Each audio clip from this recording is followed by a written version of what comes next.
Chapter 7. He's weird. Nita glared at Trish as they went slowly through the mall parking lot. The more I'm around him, the weirder he gets. Trish shook her head. That's only because he hasn't fallen under your spell. Any guy who doesn't fall head over heels in love with you, you think is weird. I know, Nita sighed. So what do you think? Did I make any progress? She looked hopeful, but Trish shook her head. Not one bit. I think this one's invincible. Nita frowned. What am I doing wrong? I must be losing my touch. She leaned her head back against the seat and groaned. Why do I care anyway? I don't even think he's cute.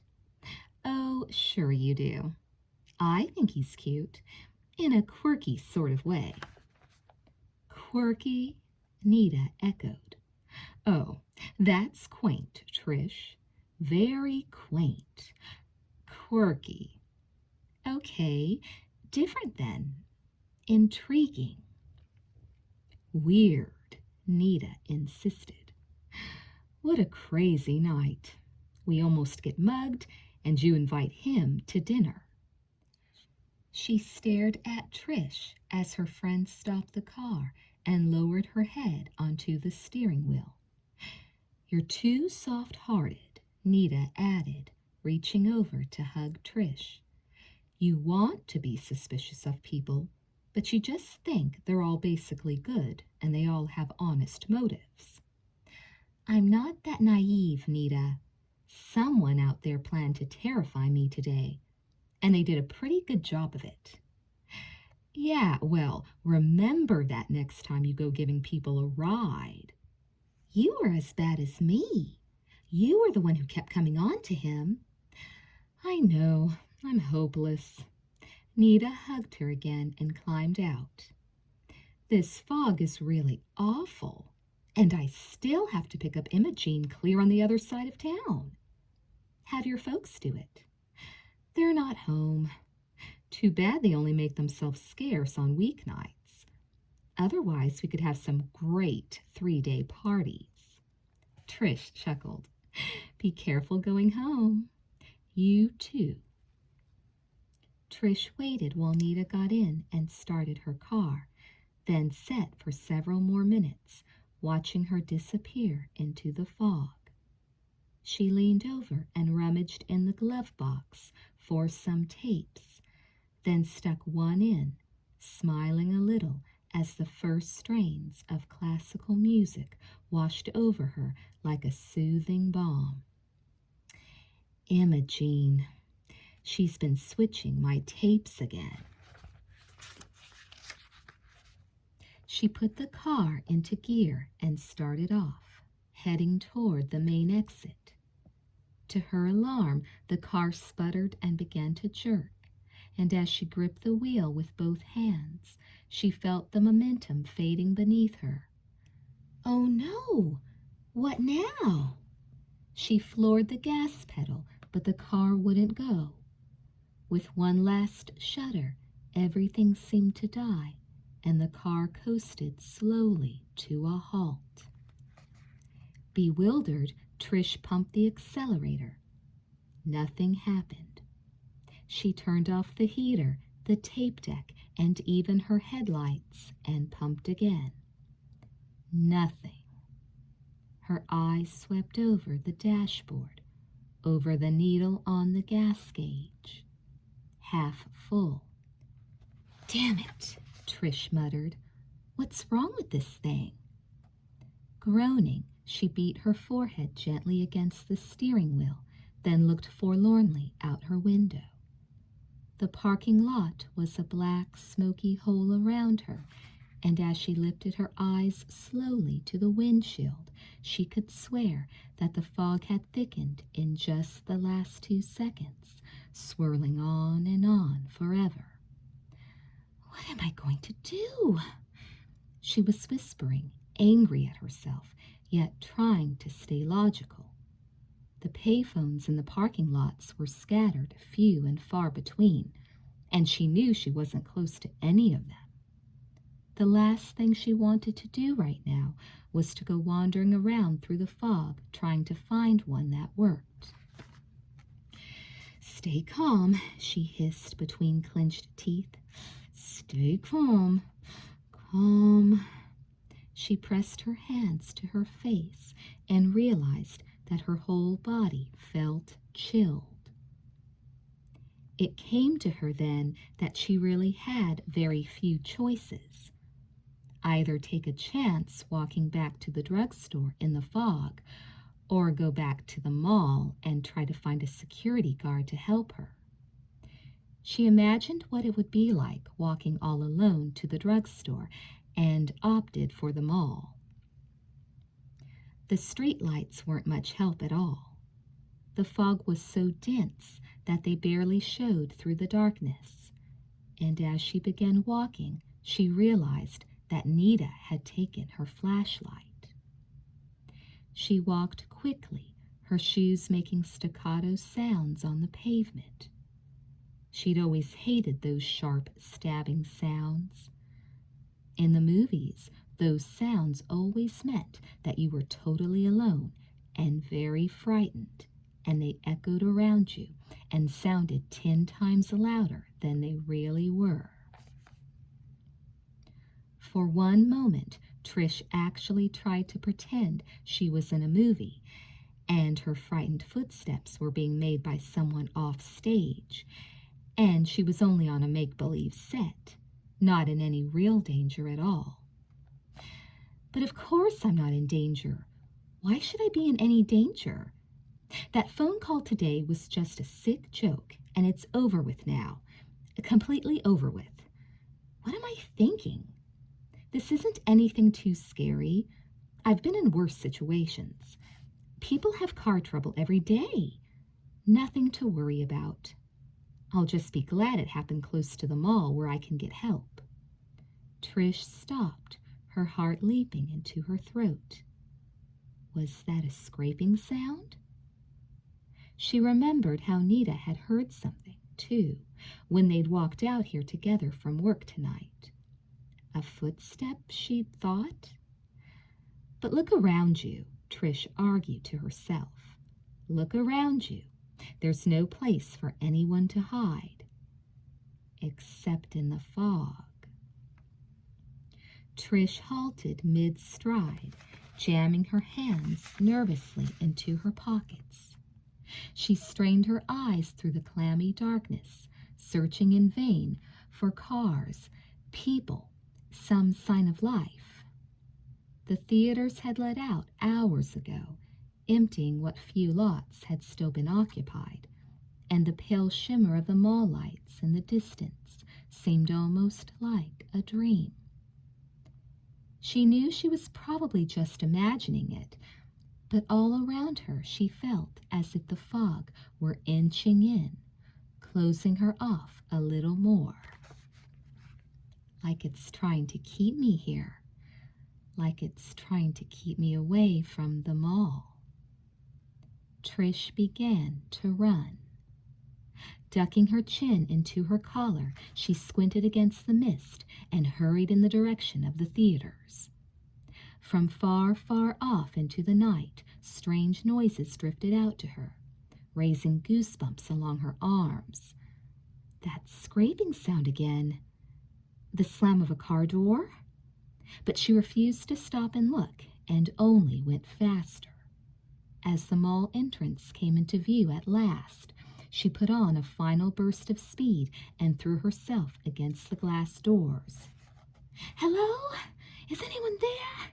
Can someone let me in?" There was no answer. Pressing her face against the glass, she tried to see deep into the shadowy interior, but nothing seemed to be moving. There has to be someone here. There has to be. Another entrance. There had to be some other entrance where a security guard might be patrolling.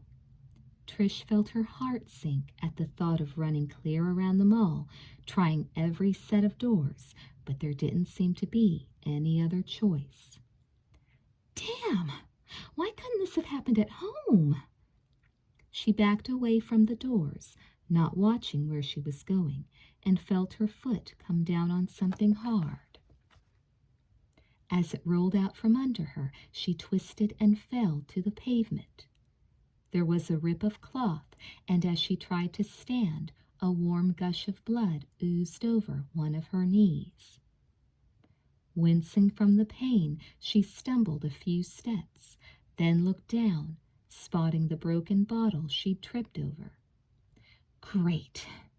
As if things weren't bad enough already. More frustrated than ever, Trish started along the side of the building, keeping close to the wall beneath the sidewalk overhang. As she came to each new entrance, she banged on the doors with her fists and tried to look inside. Every view was the same.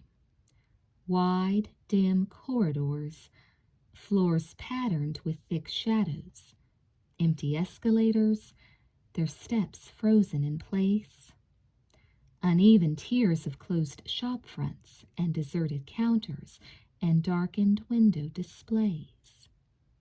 Please, Trish shouted. Is anyone in there? Can anyone hear me? I need help, please. She rattled the bars on the doors and searched desperately for a guard. But the only people who looked back at her were the mannequins, mocking her with painted smiles.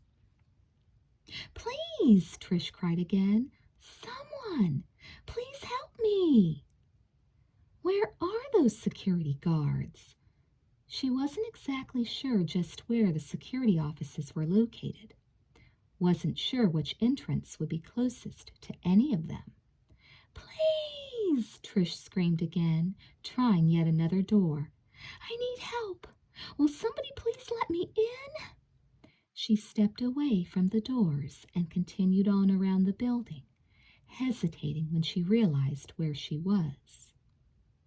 The dingy alleyway ran behind the south wing of shops on the main floor and was cluttered with dumpsters and piles of old litter.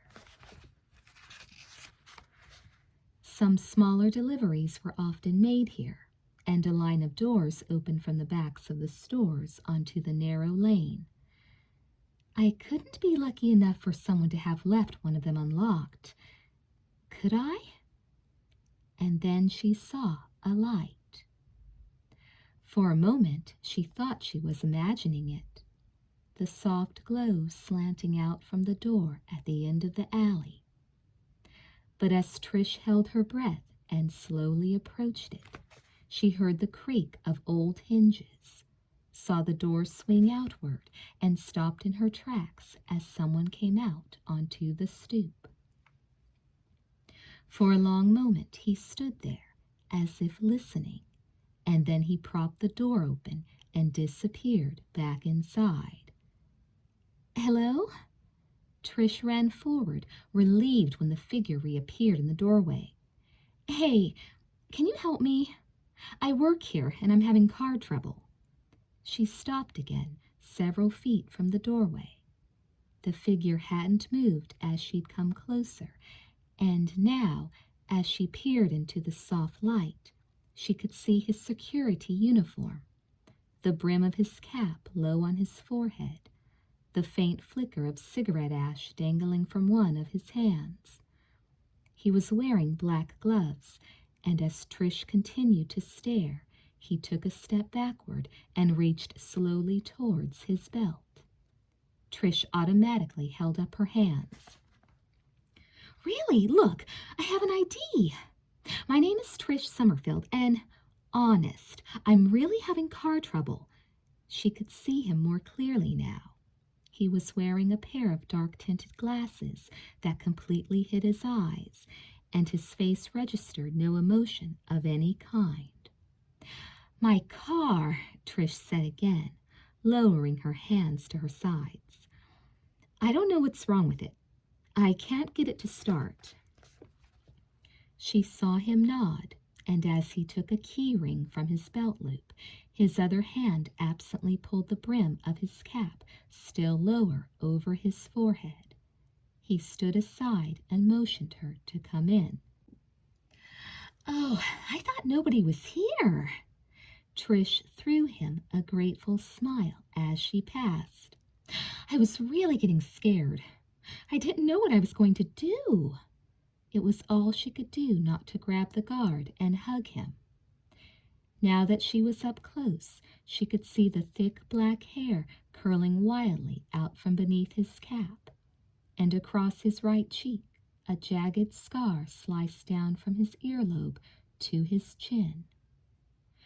Trish stared at it, morbidly fascinated, then turned her head in embarrassment. She couldn't tell if he'd seen her staring or not. "Where's your car?" he muttered.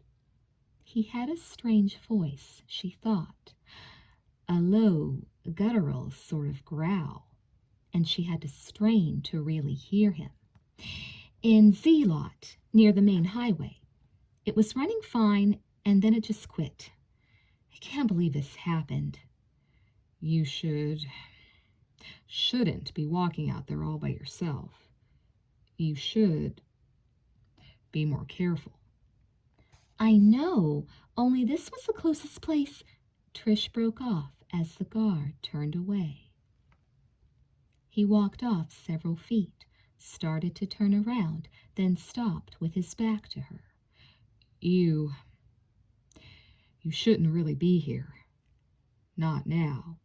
"Well, I just thought I could use your phone. I was so scared." "Of course," he said slowly. "Of course I can do that for you. The important thing is that you came, that you found me." "Yes, that's how I feel too." "Your knee," the guard interrupted. "It's bleeding. Let's take care of you first. Then we'll worry about the phone." Bewildered, Trish looked down at her leg. Her jeans were ripped over her left knee, and there was a large smear of blood clotting across the torn, dirty material. "I did it when I fell." She touched her knee gingerly, wincing again at the pain. "I tripped on a broken bottle."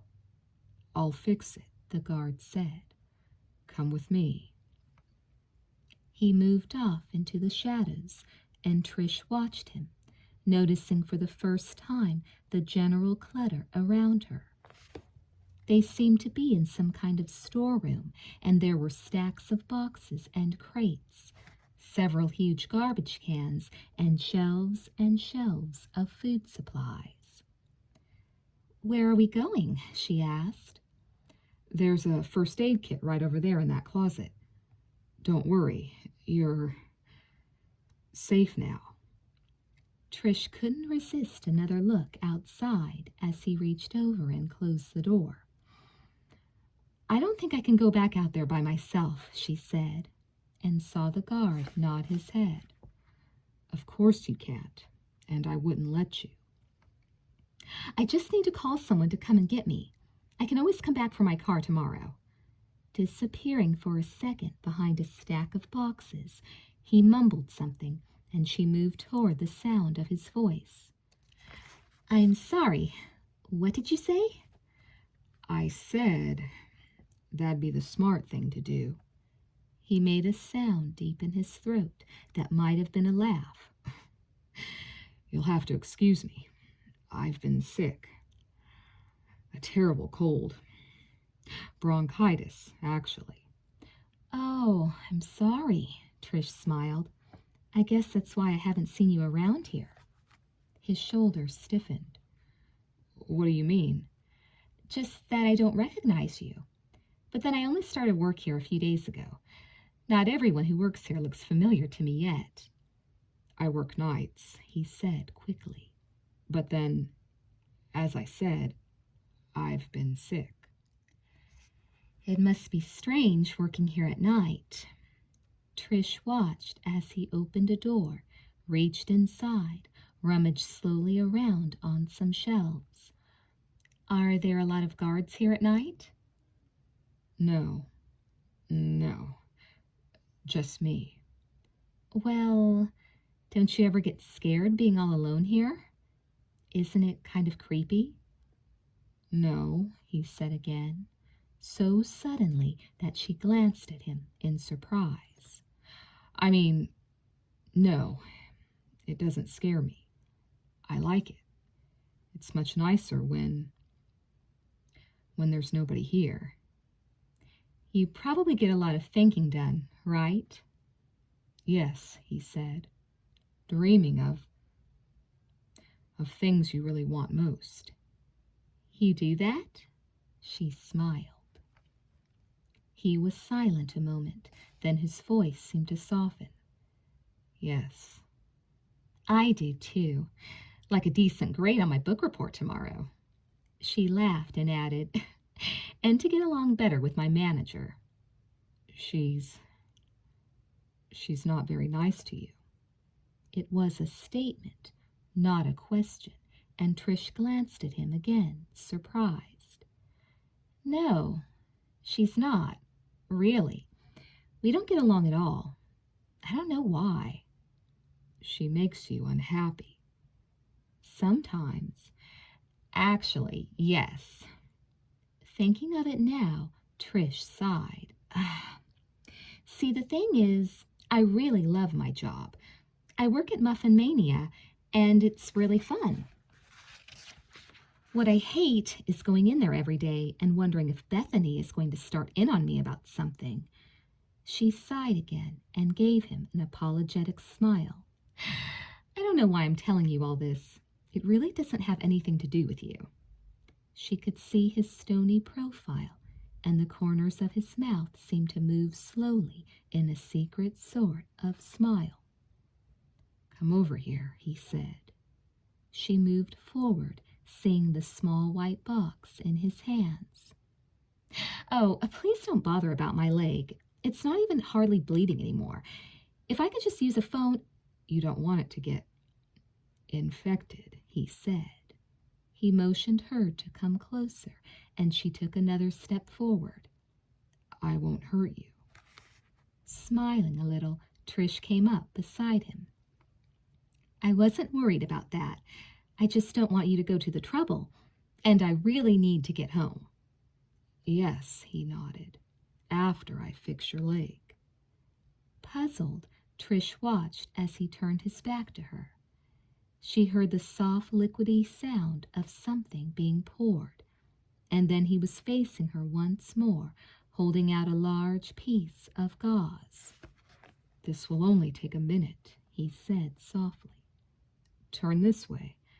I promise you won't feel a thing. As she nodded and moved closer to him, her arm accidentally knocked against an open crate, dislodging it, spilling its contents all over the floor.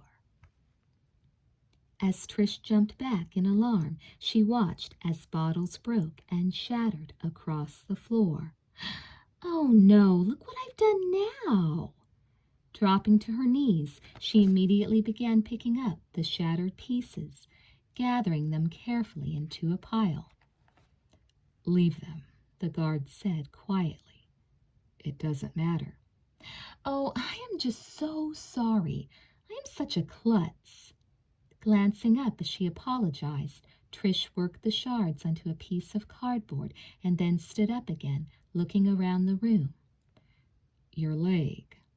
The guard moved toward her, the piece of gauze level with her face. She could smell it from here, a strange, sweet sort of smell. We can take care of that afterward, he said. There, I'll just put these in the trash. Trish went quickly toward the corner where a huge portable trash can stood on wheels. Can I pay for the damage? I just feel so awful about this. Come back to me, the guard said quietly. Come back to me now. Yes, just let me do this first. Trish leaned over the trash can, the cardboard and glass held carefully in her hands. The can was already full of litter, bags and bags of it, mounted one on top of the other so that they reached nearly level with the rim. "I hope no one hurts themselves," Trish mumbled, leaning closer over the can, carefully disposing of the sharp fragments.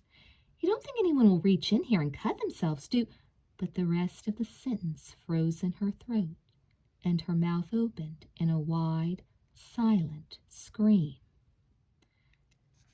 The topmost trash bag lay only inches from Trish's face. A long, irregular tear had already begun to separate the dark green plastic, so it was easy to see what was inside. The girl's face was staring out, eyes dull and glazed with lifeless horror. Her cheeks were scabbed over with crusted blood, and like a macabre piece of jewelry, the dark red end of an ice pick protruded from the center of her throat. Chapter 8. As Trish stumbled backward, she felt the guard's arms go around her, keeping her from falling. "What is it?" he said tersely. "What's wrong?" All she could do was point and cover her mouth to keep from being sick. As he pushed her away from the trash can and leaned over to examine her gruesome discovery, Trish fell back against the wall and closed her eyes to keep the room from swaying around her. When she opened them again, she saw the guard's back stiffen, saw his head jerk back at her over his shoulder, saw him straighten up again and grab the walkie-talkie on his belt. "Sam." His voice was thick but surprisingly steady. "I need help down here. Gourmet shop. The stock room." "Oh, my God," Trish whimpered, and he took a step toward her. "You've got to get out of here," he said calmly. "Oh, my God.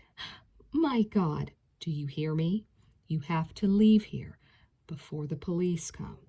Is she?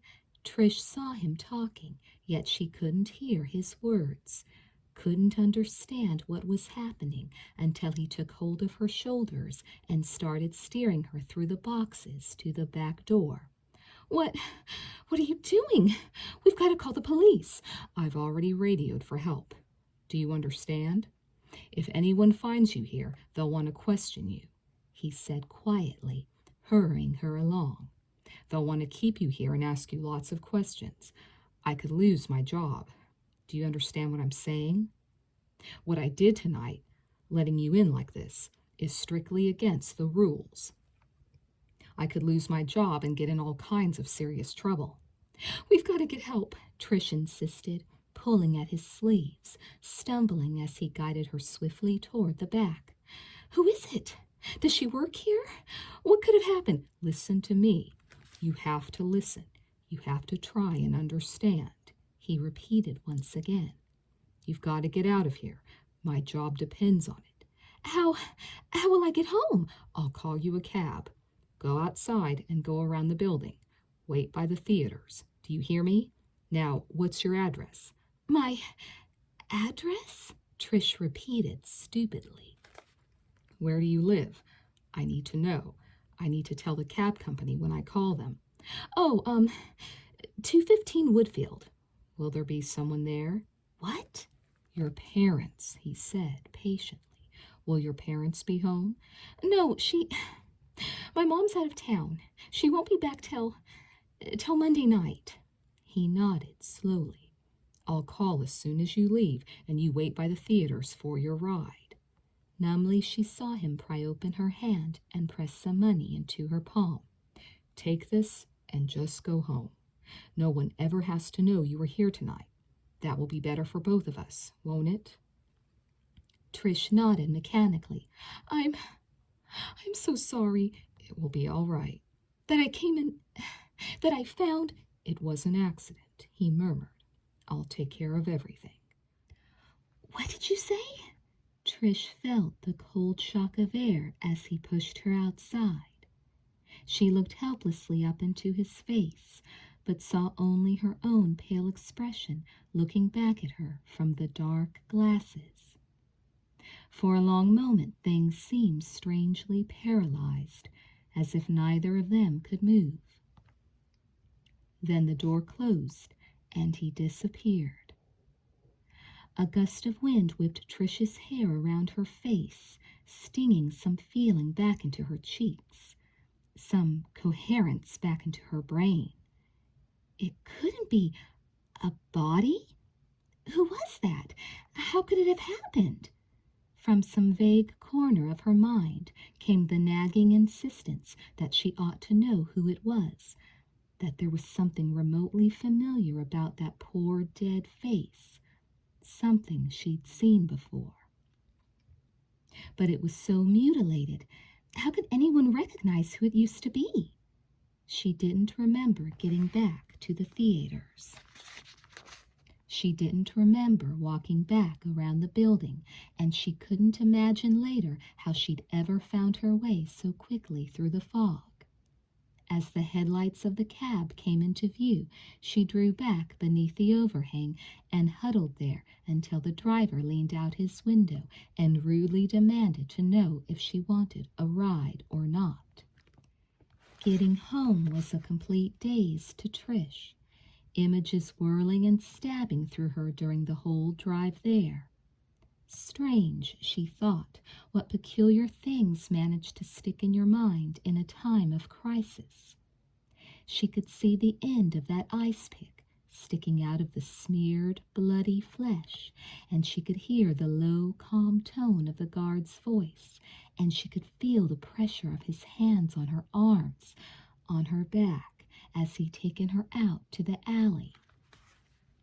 How can I act like nothing's happened? She thought miserably. It'll be all over the news tomorrow, and I'll remember.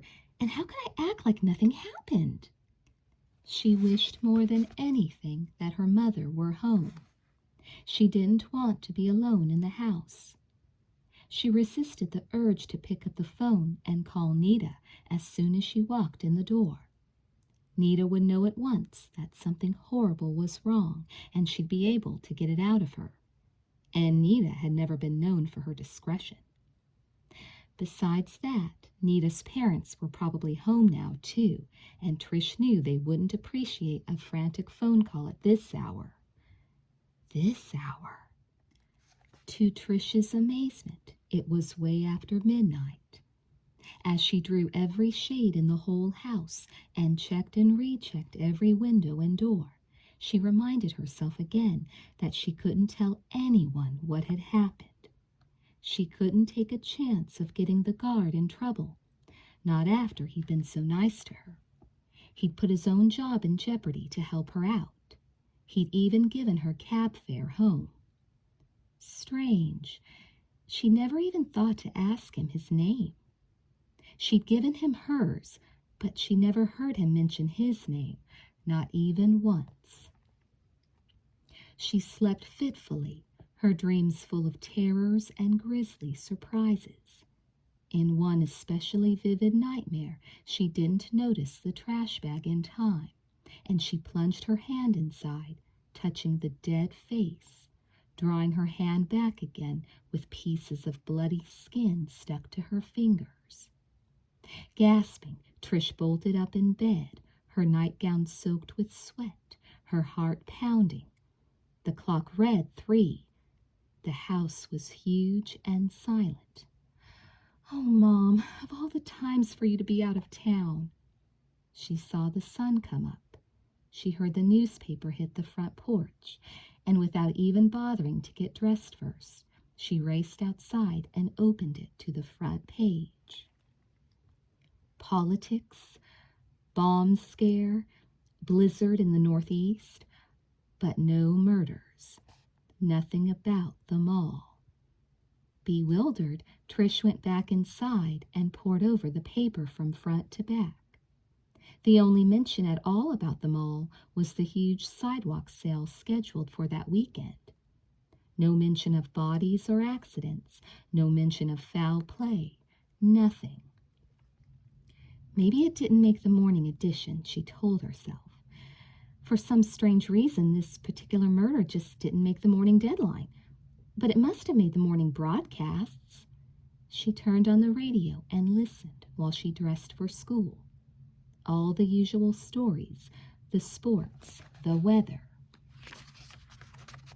The mall wasn't news today. She could hardly concentrate in class. The book reports went by in a blur of garbled discussions she couldn't even hear. Nita kept throwing her questioning looks while Trish stared back blankly. And Imogene even had to remind her to change for last period volleyball. "What's the matter with you today?" Nita chided her as she gave Trish a ride to work. "You act like you're under an evil spell or something." "Have you heard anything about the mall?" Trish gave her a puzzled look. "Anything? At all?" "Well, yeah. The sidewalk sale is this weekend, and it's going to be a nightmare." Nita looked at her strangely. "Why?" "No reason. I just wondered." "What happened to your car anyway? How come you needed a ride today?" It's broken. I mean, I don't know what's wrong with it. It broke down on me last night at the mall." "You're kidding. You mean right after you dropped me off?" Trish nodded vacantly. "It's okay. I called a tow truck and it's at the station now. You can drop me off after work." "So what did you do?" Nita persisted. "Why didn't you call me?" I called a cab," Trish murmured. "I didn't think you'd be home yet.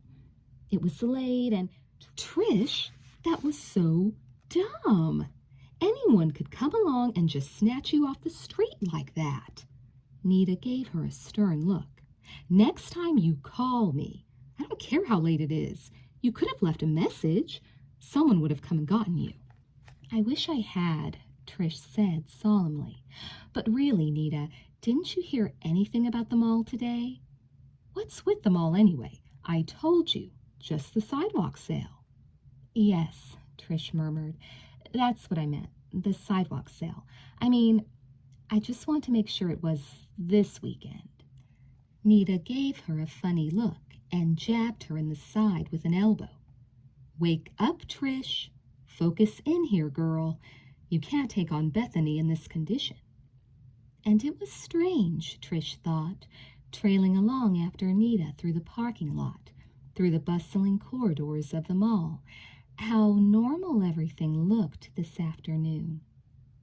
She'd expected to see police swarming everywhere, crawling through the stores, up and down the alleyways, searching storerooms and trash cans and loading docks and even delivery trucks, standing thick with notebooks in hand, questioning innocent shoppers as they hurried past.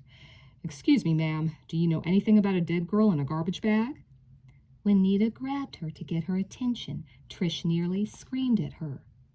"What is wrong with you?" Nita demanded, patience wearing thin. "You are acting so weird today." "I'm sorry, I'm just thinking about other things." "Obviously." Nita shook her head and started up the escalator, leaving Trish to go in the opposite direction downstairs. "Eat a muffin or something. You don't look too good." "Oh, Nita, if you only knew." Trish nodded and began to walk toward the eatery, weaving in and out of the crowds, keeping her eyes open for the sight of a uniform. She couldn't believe it. Not a single policeman anywhere. And then another thought struck her, and she stopped mid-stride, not even conscious of people glaring and running into her. She searched until she spotted a security guard near one of the water fountains. Forcing herself to be calm, she walked over to him and excused herself. "Hi, I work at the eatery." She stopped and took a deep breath, encouraged by his friendly smile. He was older and grandfatherly, and his kindly eyes twinkled as he gave her a nod. Can I do something for you, young lady? Well, that's just it. I had some car trouble last night when I was leaving. A white lie. Just a little one. And one of the guards helped me. Well, I should hope so, he grinned. That's what we're here for. So I was just wondering, Trish went on, if I could thank him. It was really nice of him, and I thought, well, that's awful nice of you. And just who was this gallant gentleman? I don't know his name, but he was tall, had sort of curly black hair, long, and that'd be Roger. The guard didn't hesitate. Roger, only one I know of who has that funny hairdo. Do you know what time he comes on duty? Time? Why, he's here now. As a matter of fact, he's just getting ready to go off. Looks like you caught him just in time. But Trish started to say more, but the guard started off, motioning her to follow. Hey, he shouted, and she saw a tall figure standing outside the pet store. Roger, got a young lady here who wants to see you. Thanks, Trish smiled. Thanks very much. No problem. The guard touched his cap and went on his way, and Trish continued over to where Roger was waiting. Hi, she said, and her breath came out in a rush. Am I ever glad to see you? She broke off then as the tall man looked down at her with a polite smile. He wasn't wearing a cap, and his thick black hair curled out all around his face. But instead of the dark glasses, a pair of clear green eyes looked down at her curiously. For a long moment she gazed up at him, her mind racing furiously. Something's not right. Something's not right at all. Can I do something for you? Roger asked, and his voice was loud and strong and friendly, with a hearty laugh behind it, and as Trish kept staring, she tried to talk, but couldn't. Hello? Roger teased, leaning down a little, leaning down just enough so that she could really see his face, his fair cheeks, smooth, without a hint of a scar. I wanted... She was stammering now, but she couldn't help it. And suddenly, more than anything, she wanted to turn right around and run back to the alleyway to look in the dumpster parked outside the back of the gourmet shop. I'm sorry. I thought you were somebody else. Too bad for me, Roger grinned, and as he started to turn away, Trish suddenly reached out and grabbed his sleeve. You don't work at night, she burst out. Here in the mall? The late shift?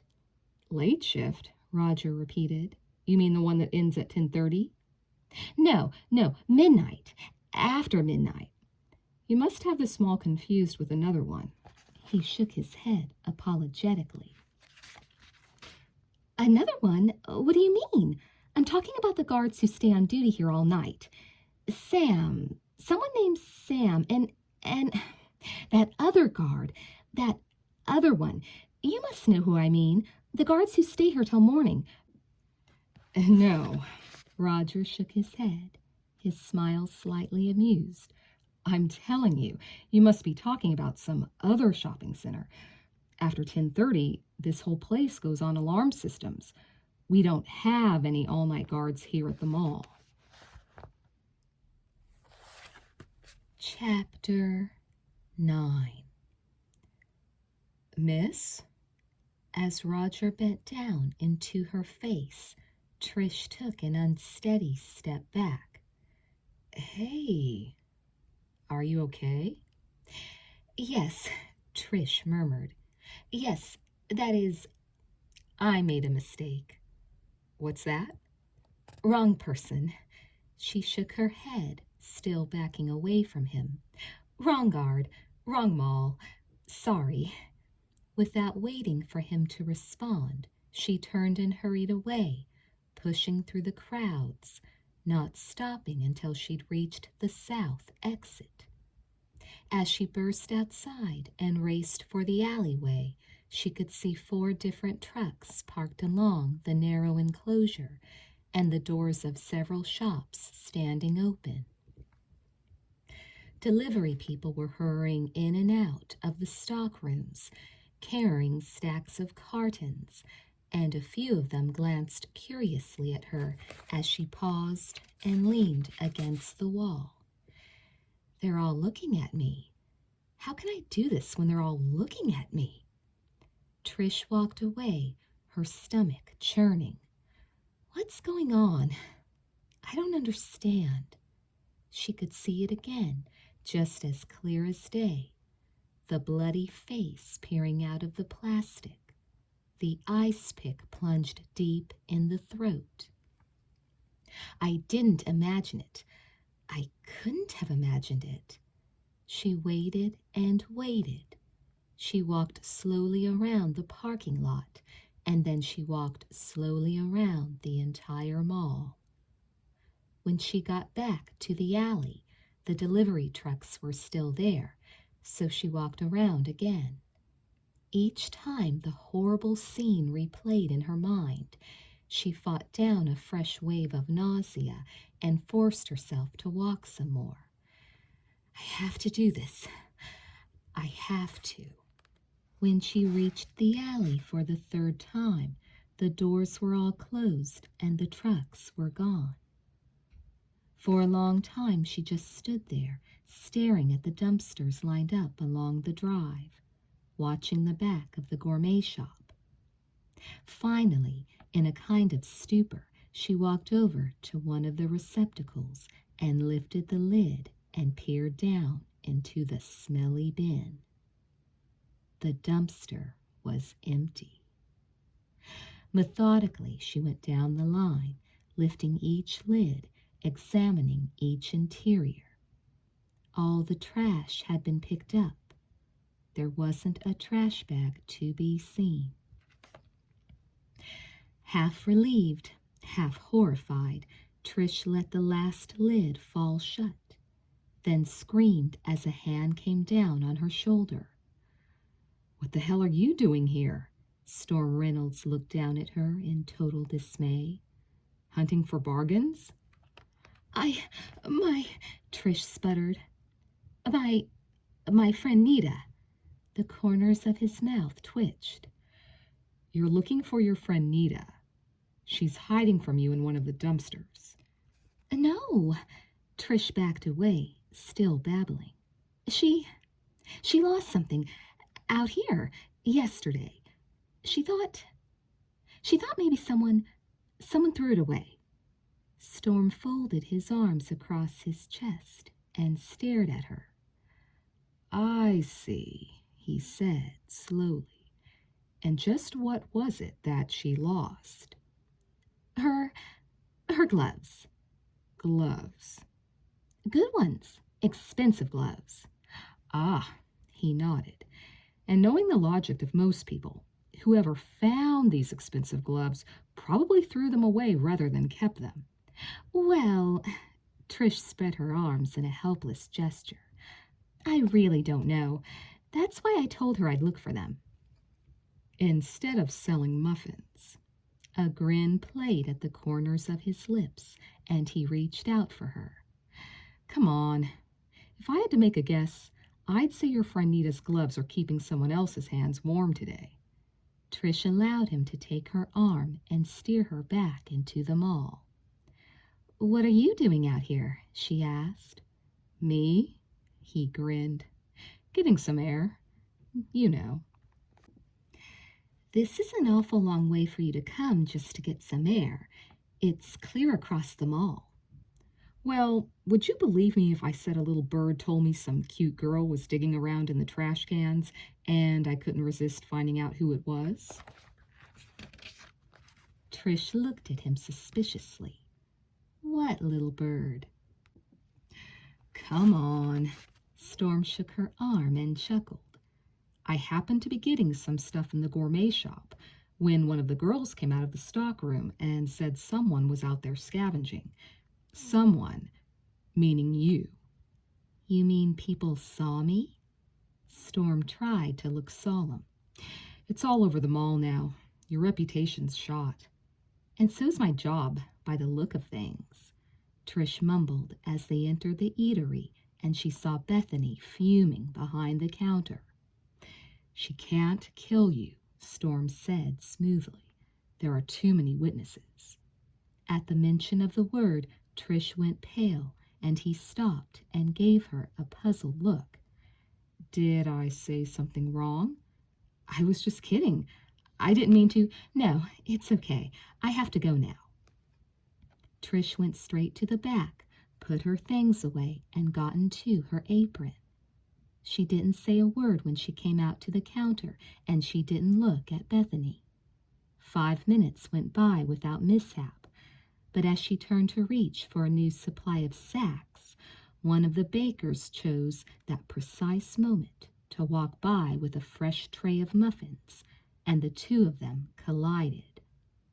To Trish's horror, the tray clattered onto the floor, and muffins flew everywhere. "That's coming out of your paycheck," Bethany snapped, hovering over Trish as she knelt to retrieve the damage. "Being late to work, being careless, I promise you that's all being written up." "It was an accident," Trish mumbled, close to tears. "I didn't see—" "And antagonizing management," Bethany broke in. "And let's not forget being rude to customers." "I have never been rude to customers," Trish protested hotly, standing up and confronting her. "I have never once been rude to a—" Her words died in her throat. Standing at the counter was a tall figure with flowing gray hair, a gray beard, sunglasses. "If I say you've been rude, then you obviously have an attitude problem." Bethany was seething. I, Trish stammered, but Bethany grabbed her and gave her a shove. "Now clean that up, and don't you ever embarrass me in front of the employees again." The man was gone. As Trish stared at the counter, she could see a line of stunned customers gazing back, and in her embarrassment they seemed to stretch all the way to the very far end of the eatery. She busied herself sorting muffins into the bins, trying to collect herself, trying not to cry. As tears helplessly filled her eyes, she looked across the eatery and noticed Storm just slipping into the back room of Pizza Park, his face set and grim. She turned her head and saw Wyatt coming out of a utility closet holding a broom and dustpan. He kept his eyes averted, but he looked angry. Whirling around, Trish ran to the back and out the side door, racing for the nearest bathroom. Once inside a stall, she locked the door and burst into tears, crying and crying until there were no tears left to cry, her thoughts tumbling out of control through her brain. He was there again. It was him, the Muffin Man, standing right there, watching me. How long had he been there? Waiting till I showed up? Waiting to make another sick phone call? How could Bethany have done this to me? I hate her. I hate her so much. How could she have humiliated me in front of everyone like that? The whole food area. It might as well have been the whole mall. And where did that body go? I know it was real. I saw it myself. I almost touched it last night. And that guard, he looked like Roger, only he wasn't Roger. Some guy who shouldn't even have been there, and I was alone with him. And now he's disappeared right along with that body. At long last, Trish opened the door and came out. She turned on the water full blast and splashed it over her face again and again until her heart began to settle back into her chest and her breathing was normal once more. What am I going to do? She leaned forward over the sink and stared at herself in the mirror, feeling horribly sick, yet strangely detached. I can't tell anyone. I wasn't supposed to be here last night. They might say I sneaked into the mall. They'll arrest me for breaking and entering. They'll think I'm crazy, or worse, that I'm making everything up. A guard that doesn't exist, a body that doesn't exist.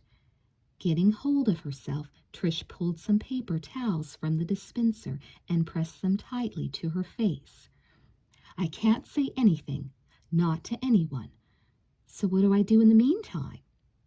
That guard, whoever he is he here today too? Watching me? Working somewhere in the mall? And wherever he is he the one who killed that girl? And did he really get rid of her body? Or does he still have it with him?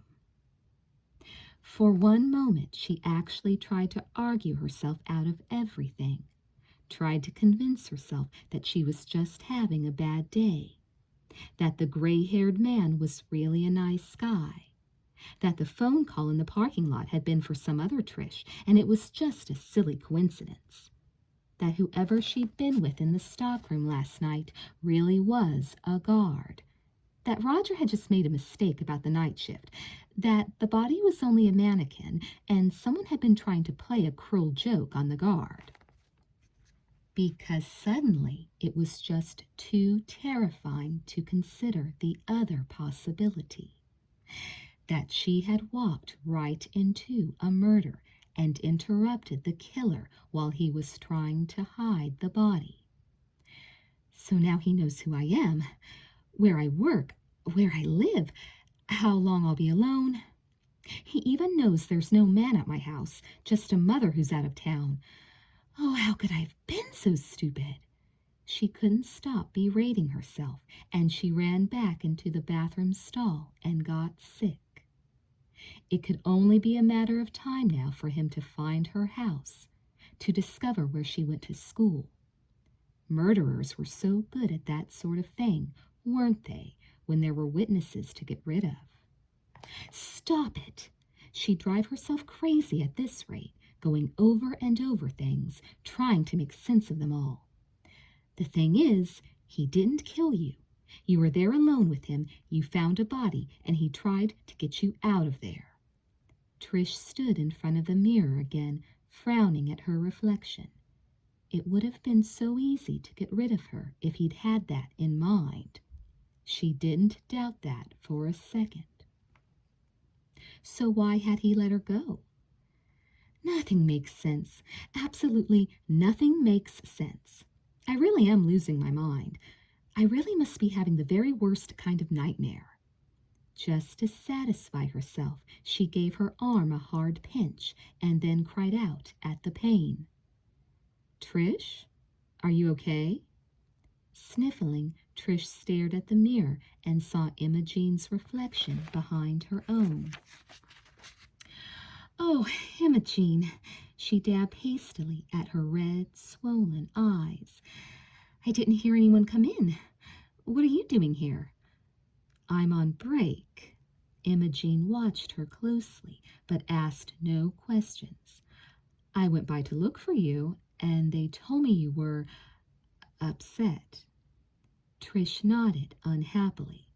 Well, that's putting it mildly. Take a walk with me? Sure, why not? I probably don't have a job anymore anyway. Imogene sighed. Cheer up. Maybe Bethany'll have an accident. What? In spite of herself, Trish couldn't help but laugh. Comments like that always sounded so funny coming out of Imogene's mouth. You heard me. She's just not worth crying over. Come on. I have to go to the loading dock to pick up a delivery someone messed up. Trish gave a shudder. That place is so creepy. I hate going there. Me too. That's why I want you to go with me. Imogene smiled, not a bit ashamed of her cowardice. The loading docks were located in the oldest section of the mall. To reach them required traveling a complicated series of underground passages and tunnels that seemed to wind forever, but finally came out into the huge warehouses on the west end of the property. Trish had been there only once, on a quick tour her first day of work and had hoped never to go back. Now, accompanying Imogene, she thought she'd feel better about the place, but it was just as unnerving as it had been before. Just remember, Imogene told her as they took a service elevator down into the basement, that it's not this level that gets you to the docks. You have to get out here and take another elevator down several more levels to the tunnel at the bottom.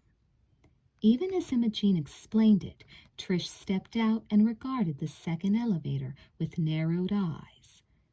It was an old freight elevator, and the only time she'd been on it, it had sounded like it was collapsing all around her. She followed Imogene inside and shivered a little as the doors rattled closed. "I hate this," she mumbled, and Imogene gave a solemn nod. "I know. Me too. It's like being in a cage. It's like being in the stomach of some awful monster." "Imogene," Trish groaned. "Please." "Sorry, I forgot you're having a bad day." "Bad isn't quite the word I'd use," Trish sighed. "Try impossible. Try hell." The elevator hit bottom, bounced a few times, gave a long, deep shudder. The girls looked at each other, then Imogene got the door open, and they stepped out. "I wish they'd put new lighting in these stupid halls," Imogene grumbled as they made their way through the passages. The ceilings were low, crusted over with peeling paint and cobwebs, and the walls were cool and damp, part of the mall's structure that had been built conveniently into the surrounding mountains. They pressed back against the stone to let someone pass, and then continued on, their footsteps echoing in the gloom. It was a relief to reach the warehouse at last. While Imogene went off with invoice in hand, Trish stood in the middle of the general chaos, relishing the confusion and noise. There was stock piled everywhere, veritable fortresses of cartons and boxes, shelves and shelves of merchandise. At the far end, gigantic doorways opened out onto concrete platforms where trucks were backed up to deliver and receive goods. People rushed in every direction, and she was so involved in watching that she didn't even notice the delivery man behind her until she backed right into him. "Oh, I'm so sorry." She stooped down to help him pick up his boxes, and she was still talking, trying to apologize, not even looking up into his face. "This just isn't my day. I seem to be running into everything today. I'm really so sorry. Here, let me help." "No problem," the man whispered. "No problem at all." They stood together, and as she glanced up into his face, she felt her heart freeze within her. He was wearing a khaki uniform and matching cap. His hair was combed straight back behind his ears, and there was a thick mustache on his upper lip. He was wearing dark glasses. As Trish stared in cold, creeping terror, his mouth formed a crooked smile. Some of his teeth were black. "Thanks," he whispered. "Nice running into you." Before Trish could even answer, the man had disappeared into the crowd, and as she started to follow him, Imogene came up and took her arm. "Well, at least that didn't take long.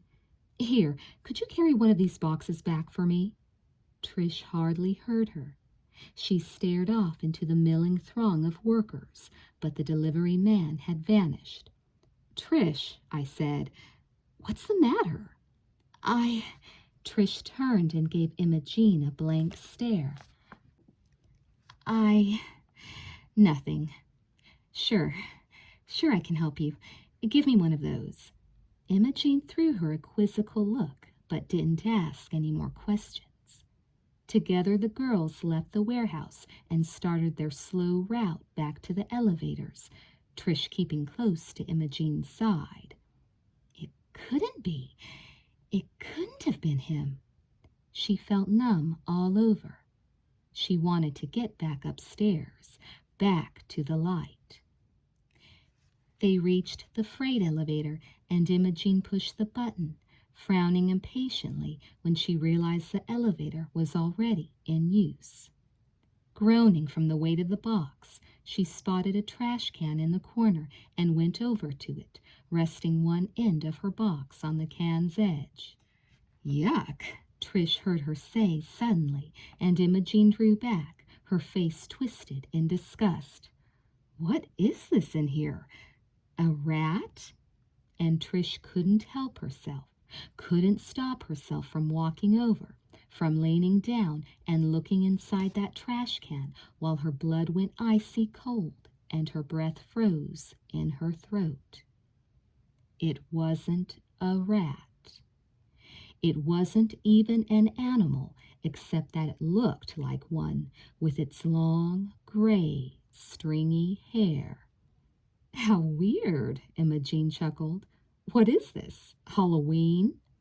Yet she didn't understand why Trish backed away from the trash can, why she looked so horrified as Imogene lifted the long gray wig into the air and dangled the fake gray beard from her fingertips. Chapter 10.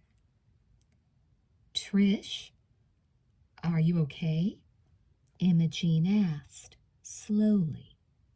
Trish stared at her. She could see Imogene's lips moving, but no sound was getting through to Trish's brain. Only the images of sunglasses and ice picks and blood. The whispers of high voices, low voices. "Nice running into you." The same person? The gray-haired man? The guard? The delivery man? The same person? Or just a coincidence? Trish, Imogene had hold of her arm, was shaking it gently. "Trish, do you need to sit down?" The same person. A murderer? Watches me. Knows my name. "Nice running into you." He could be anyone. Anyone. Anyone at all. "Trish," Imogene whispered, her face anxious. Trish opened her mouth and looked straight into Imogene's eyes. "I'm okay," she mumbled. "I felt dizzy for a minute." "Come on." Imogene picked up her box again. "Don't carry that if you're not up to it. We can kick it onto the elevator and get someone to help us upstairs." "Don't be silly," Trish mumbled again.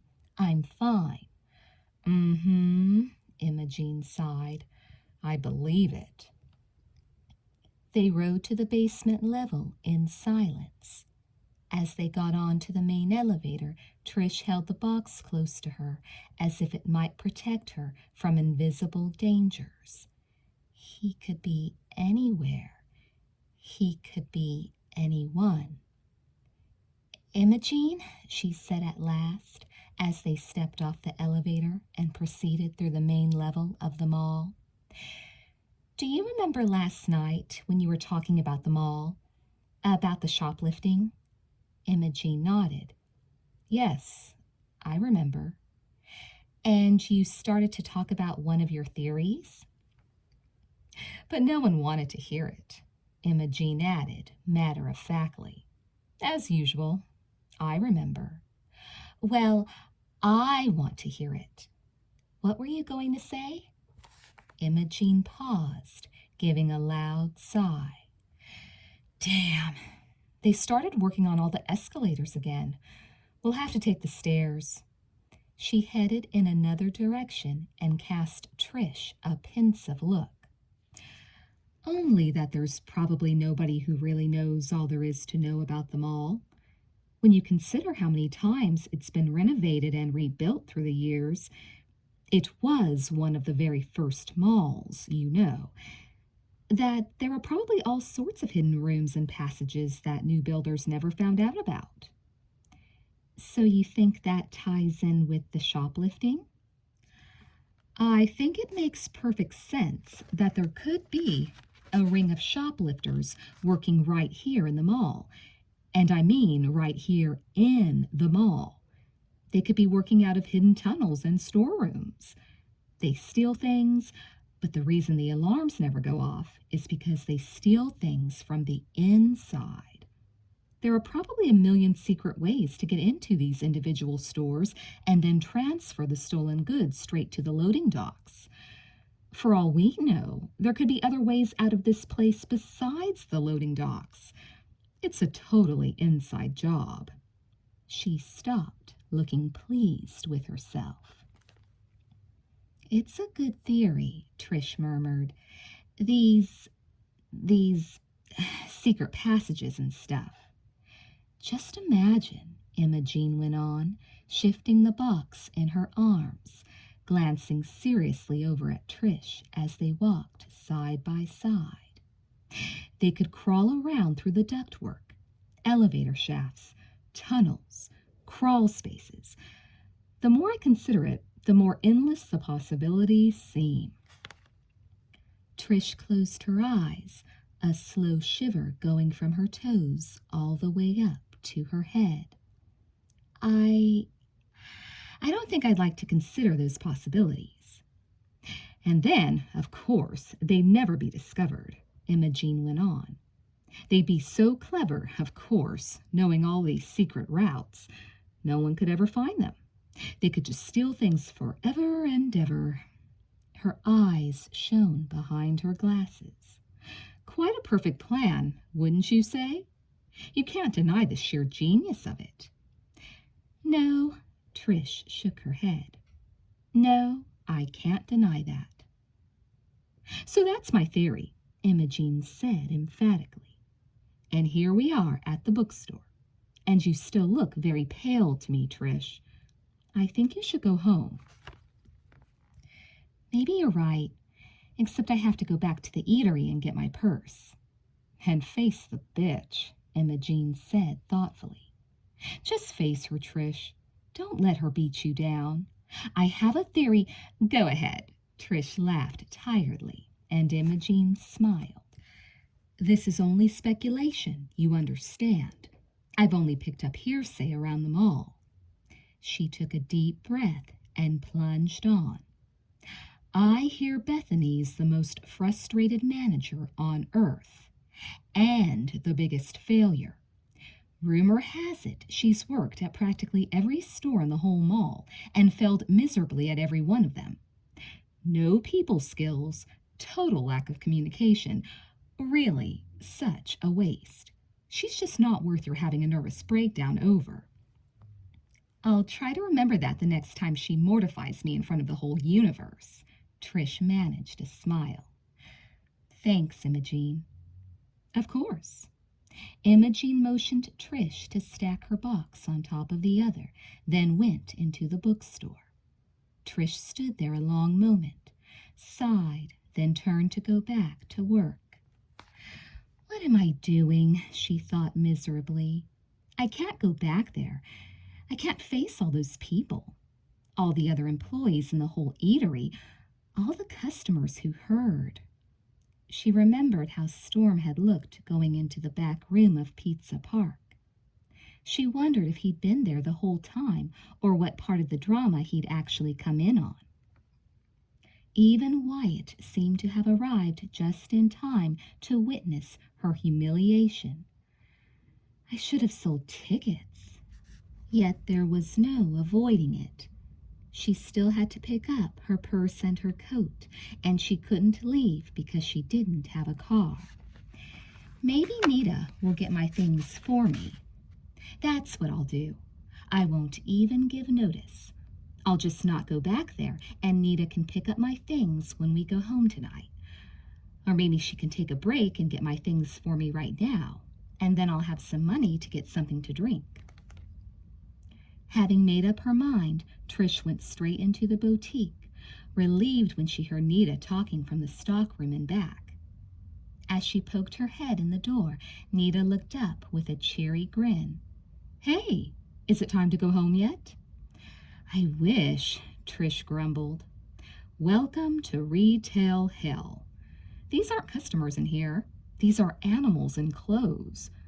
Will you look at this mess? So far, I've had 3 displays knocked over. A woman who insisted I refund her money for a dress that she spilled ketchup on, and Nita, I'm quitting my job." "You're what?" "It's a long story," Trish sighed. "I just don't want to go back there right now. Can you get my things for me?" "What happened? Did Bethany go off the deep end?" "I really don't feel like explaining now, okay? Will you do it?" Nita shrugged apologetically. "I can't right this minute, but as soon as the dressing room's empty a little..." She gave Trish a quick hug. "Since Frida bailed out on us, we're short-handed now. I keep hinting to Pat that you'd be perfect for the job." "Nita, I don't want anything to do with this mall," Trish said quickly. "I just want to get out of here." "What's wrong now?" Nita began, but a customer came up just then with a question. "I have to run. Where will you be?" "I don't know. Around. And Nita," Trish looked at her imploringly, "later, when you have some time, I really have to talk to you." Nita's glance was half anxious, half amused. "More phone calls?" "Not exactly, but it's serious." Nita's look changed to puzzlement, and she nodded. "I'll find you then." She started past Trish, hesitated, then whirled back around, grabbing her friend's sleeve. "Oh, I almost forgot. It's the most horrible thing." Trish eyed her suspiciously. "What?" "That dress," Nita moaned. "That beautiful white dress that was so you. What about it?" "Gone." "What do you mean, gone?" "I mean gone. Stolen. Disappeared. Just like that. It was here last night when we left, and when Pat was working this morning, someone came in to put it on layaway, and it was gone." "So you think it was..." "Honestly, Trish," Nita fumed, "how could someone get out of the store with that dress?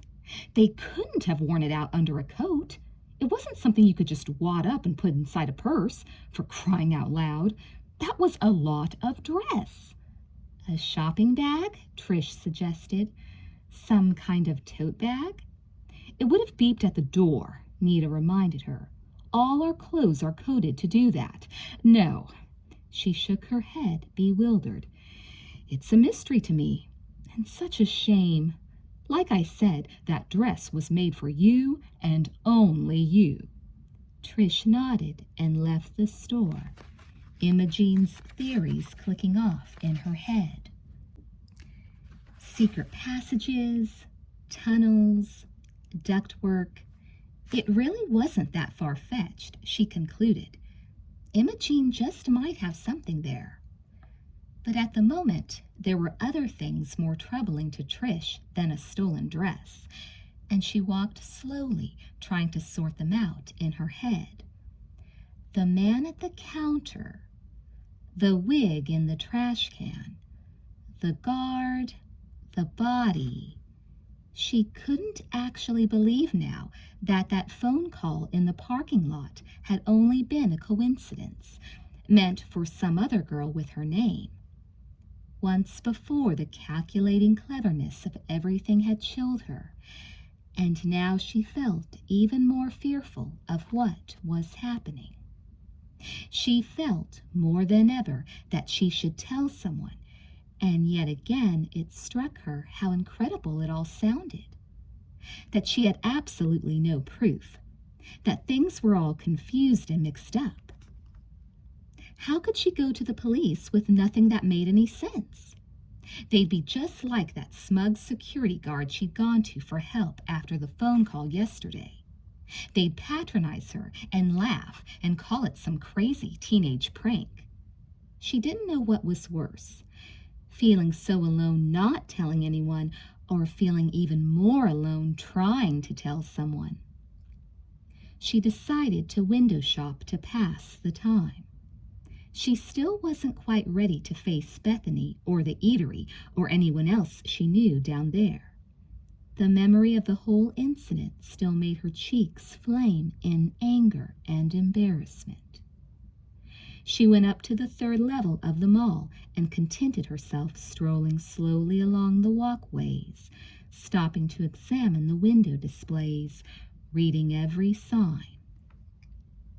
It was mindless work, and she didn't have to think about anything, and after a while she began to feel calmer. Children's clothing, sportswear, toy store, computer wear, furniture, golf shop, health food, office supplies. She walked slowly, staring at the people, slightly mesmerized by the colors, wondering idly what she would buy if she had the money. It's because I'm so unhappy and confused about everything. It's because I'm so mixed up. The delivery man in the warehouse was a real delivery man. He'd never seen me before. He was just teasing. He didn't have anything to do with the guard or that wig or... I have to stop this. I have to stop this right now. If I don't stop right this very minute, I'm going to be seeing psychos everywhere. Every sales clerk, everyone in any kind of uniform, every single shopper in this stupid mall. Rounding a corner, Trish saw a vacant store on her left, obviously in the early messy stages of remodeling. A makeshift tarpaulin of gray plastic had been thrown over the doorway to discourage curious onlookers, and the huge display windows on either side were empty, their glass streaked with grime and samples of old paint. Slowing down, Trish stared at the entrance.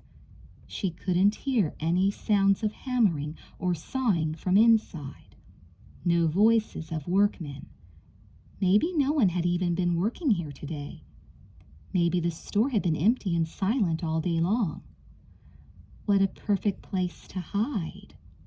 What a perfect place to watch from. From some remote part of her brain, Trish felt her feet moving forward. She was just outside the tarpaulin now. All she had to do was to open it and go in. She could hear shoppers passing behind her on the walkway. What am I doing? I don't really want to do this. I don't really want to know what's inside here. Besides, I can't do it now. Everyone can see me. Someone's bound to stop me. Her hand went slowly up to the plastic. She felt the stickiness of it as she started to push it aside. Without warning, the tarpaulin swept open. As Trish stared in shock, a huge workman stepped out, his hard hat tipped down toward his nose, a pair of goggles fastened loosely over his eyes. "Well, well," he grinned at her. "What have we here?" Screaming, Trish turned and ran, shoving people out of her path, trying to lose herself in the crowds. In her mind, she could hear him coming after her, heavy boots thudding on the walkway. Faster, faster, and as she saw the escalator up ahead, she jumped onto it and started running down, totally ignoring the out-of-order sign. Halfway to the bottom, she forced herself to look behind and then stopped. No one was behind her. No one had followed her on. She stood there then on the motionless treads, her grip loosening on the handrail.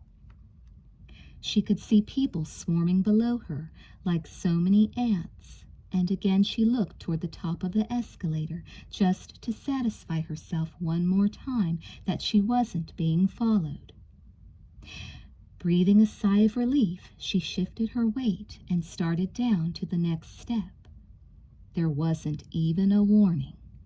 As the escalator gave a sudden, violent lurch, Trish grabbed out wildly for the railing and touched nothing but air.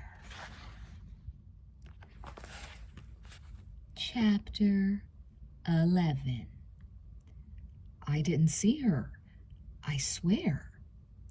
The voice drifted into fuzzy consciousness, and as Trish tried to go toward it, all she felt was a curious mixture of pain and numbness. She was just there. I hit the switch by accident. We started the damn thing up, and then we saw her falling. Moaning, Trish tried to move again. There was a low rush of sound, growing louder and louder, and as her eyelids struggled open at last, she saw a whole sea of strange faces above her, and the roar was the soft, frightened murmuring from a crowd. What, she murmured. Stay still, a voice ordered quietly just beside her. Stay still and try not to move. She wanted to see who was talking to her, wanted to grab onto something safe and solid, wanted to scream, to cry, to run far away. But the pain was so bad and she was so confused. She shut her eyes and prayed that when she woke up, it would all be just a horrible nightmare. That's it, the voice said again. That's it. Just stay quiet and don't move. You're gonna be okay. And there were people in white bending over her, gentle hands going over her body. She wanted to scream, wanted to get away from them. She was so terrified. She forced her eyes open again and thought she recognized Storm, Wyatt, and floating behind them, a pair of dark glasses. Trish tried frantically to scream, but the darkness swept in and covered her.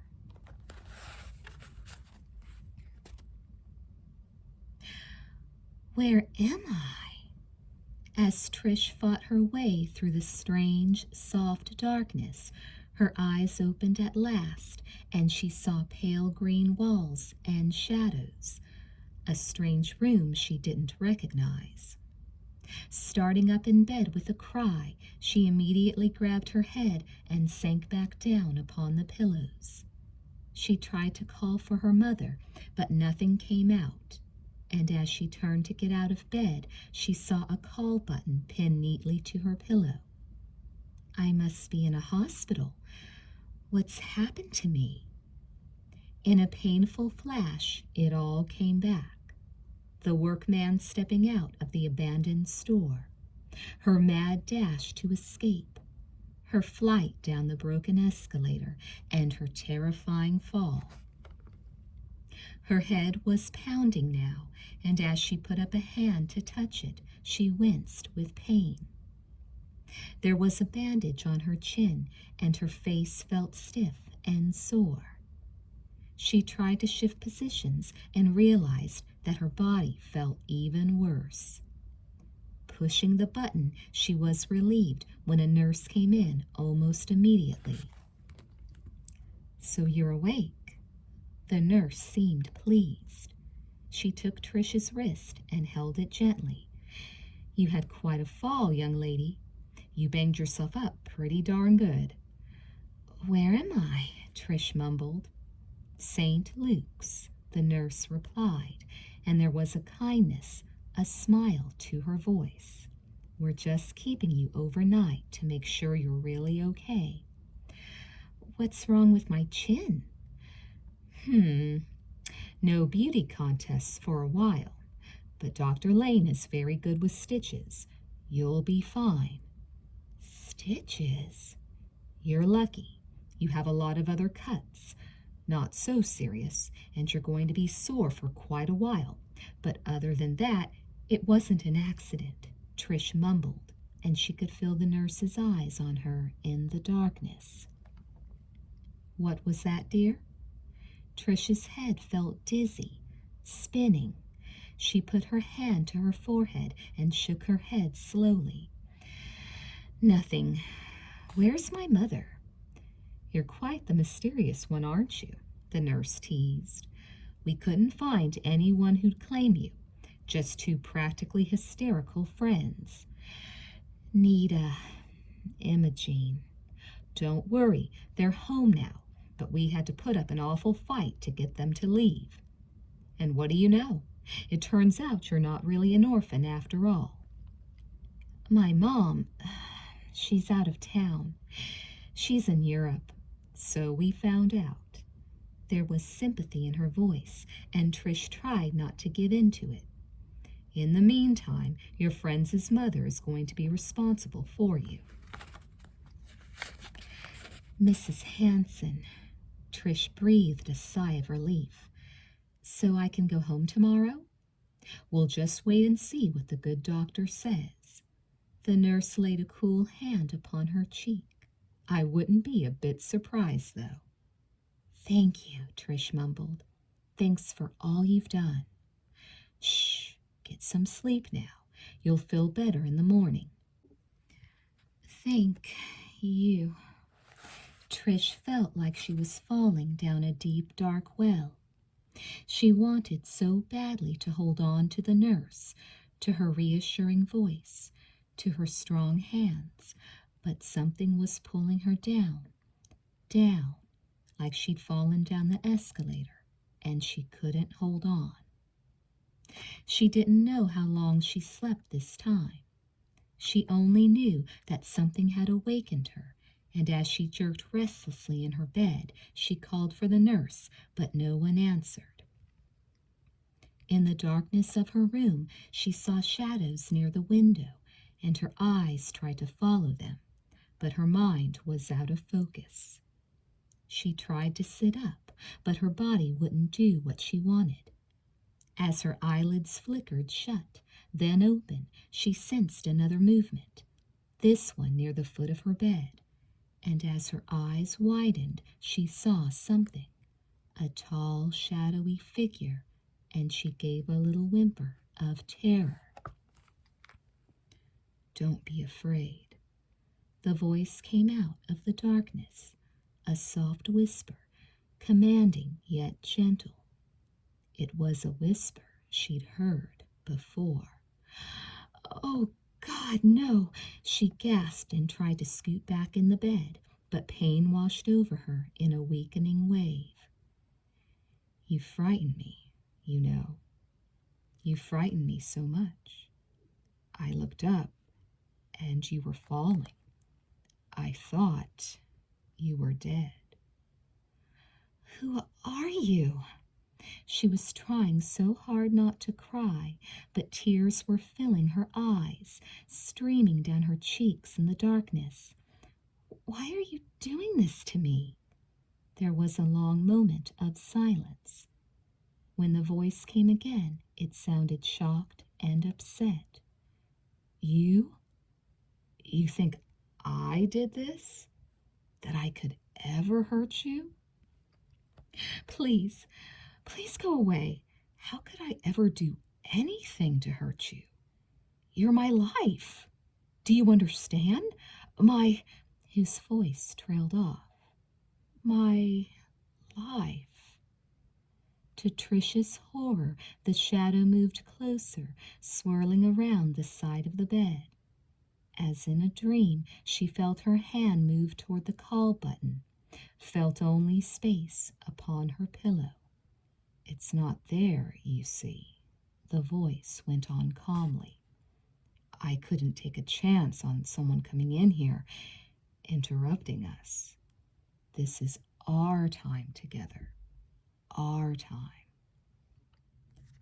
Gasping, Trish pulled her hand back, and the figure seemed to shimmer, caught momentarily between the darkness and a pale slant of moonlight from the window.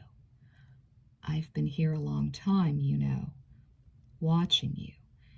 You look so peaceful when you're sleeping. Your hair spread over the pillow, that tiny little pulse at your throat. You're so very beautiful. I'll scream. I swear I've been watching you for a long, long time. Not just here, everywhere. He was quiet a moment, as if thinking. You don't see me, but I see you. Where? She asked fearfully. Where do you see me? Again he paused, and she thought he was going to answer, but then he went on as if he hadn't heard. Oh, I know lots of things about you, Trish. What makes you happy? What makes you sad? He laughed softly. What makes you afraid? Stop it, she begged him. Please, please leave me alone. I know how your eyes look when you laugh. The way your smile makes your whole face light up. And I know the way you smell. Your perfume. Stop it, please stop it. The way you feel. You remember, don't you, when you touched me? You were giving me change. Our hands met, and you were warm, soft. Don't, she sobbed. And that muffin, the taste of you still on it. She opened her mouth then, opened her mouth to scream, but suddenly his hand was there, clamped hard over her lips, and his whisper was loud and harsh, breathing into her ear. Don't do that, Trish. Don't make any noise. Someone will hear. Someone will come. And this is our time. I don't want anyone else to share it. If you don't be quiet, I'll have to make you stop. I won't hurt you. I could never hurt you. But I'll do something so you won't be able to talk. Do you understand? She could feel his powerful strength, his rapid breathing upon her face. Terrified, she managed to nod. Promise me, he said quietly. Promise me you won't try to call anyone. Again she nodded. His breathing slowed. His grip on her face relaxed. I have to tell you this, Trish, so you'll see how much I care about you. I have to tell you so you'll understand how much I love you. Or else, how will you ever know? His hand pulled away. His shadow slid back into the corner, part of the other shadows already there. I like the red sweater you wear sometimes, he said quietly. Trish squeezed her eyes shut, biting her lip, trying to hold back her cries. You had it on the first day you came to work. It has dark blue trim and long sleeves. He paused as if looking into memories. She could tell he was smiling. And I like the way you comb your hair back into a ponytail sometimes. It's long and thick and soft. But mostly I just like it hanging down your back. Sometimes I imagine touching it. No, she choked. Please stop. I know how you look in that white dress, he said suddenly. I know how you look in it, and how you look out of it. Ice coursed through her veins. Again she saw herself in the dressing room the night before, remembered her feeling of being watched. The mirror. Get out of here! She was angry now, angry and horrified, and as she pressed the covers helplessly to her chin, she felt like he could see her, every inch of her, in the dark. I'll call the police, do you hear me? I'll call the police and I'll tell them all about you. What? He sounded amused. What will you tell them about me? That you're hiding in the mall. That it was you last night. It was you, wasn't it? In the stockroom with that body. I'm afraid I don't know what you're talking about, he said smoothly. Body, stockroom. You must be thinking of someone else. And the wig in the garbage can, he laughed. What an imagination you have. I don't think the police would take you too seriously now, do you? She was crying harder now, watching the shadow that hovered against the wall, praying he wouldn't come closer. When he moved away from the corner and touched the side of her bed, it was all she could do to keep from shrieking. "I've waited all my life for you, Trish," he whispered, slowly. "All these years, all these lonely years." He took a long, deep breath and moved closer. "We're destined to be together. And I promise you, it will happen. Soon. But not just yet. Not till everything is perfect. Someone will believe me." She tried to draw away from him, felt his hand brush over her arm. "And they'll come after you." "Oh, no, they won't," he said calmly. "No one else has a place in our world, Trish. No one else. Just you and me. Soon, very soon, you'll see that for yourself. But in the meantime," his shadow pulled away again, hesitated near the window as if thinking, "If I do hear that you've talked about this, and believe me, I will know, then I'll have no choice but to hurt your friends. Nita, isn't it? And Imogene?"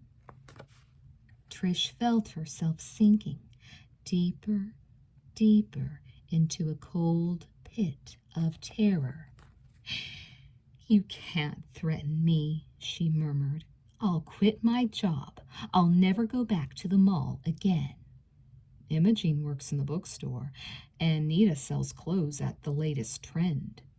Trish stared into the darkness, dazed. His voice was nonchalant, almost bored. He could have been talking about the weather. "You live on Woodfield, in the big white house with the blue shutters. Your mother is in Europe now, so you're alone. Until Monday night. Nita and Imogene live on Portland Road. When they drive, it's in the family station wagon. Do you want me to tell you the license number?" "Please, I don't understand." Trish could hardly get the words out. "What do you want from me?" "Your love." There was a brief silence. Then, "Your loyalty."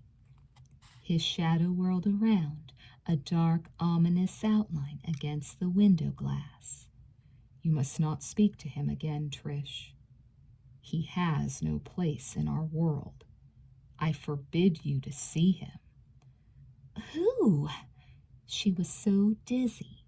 She tried to focus on his shadow, but he moved again, disappearing into other shadows along the walls. "Who are you talking about?" "He is not what he seems to be," the voice went on, growing even lower, the whisper barely audible now in the heavy, darkening silence. "Don't trust him. Whatever you do, don't ever trust him." "Who are you?" Trish murmured again. "For God's sake." "You may call me Ethan," he replied. "I am your protector, your guardian, your devoted keeper. I'm very, very close to you, especially when you can't see me." Without warning, she felt his hand on her cheek. Before she could even react, it slid down her neck, and then it was gone. "You're mine, Trish," he whispered. "I'll be coming for you soon." A sliver of light sliced across the foot of the bed as the door opened just a crack. And like a melting shadow, the figure oozed out into the hallway and disappeared.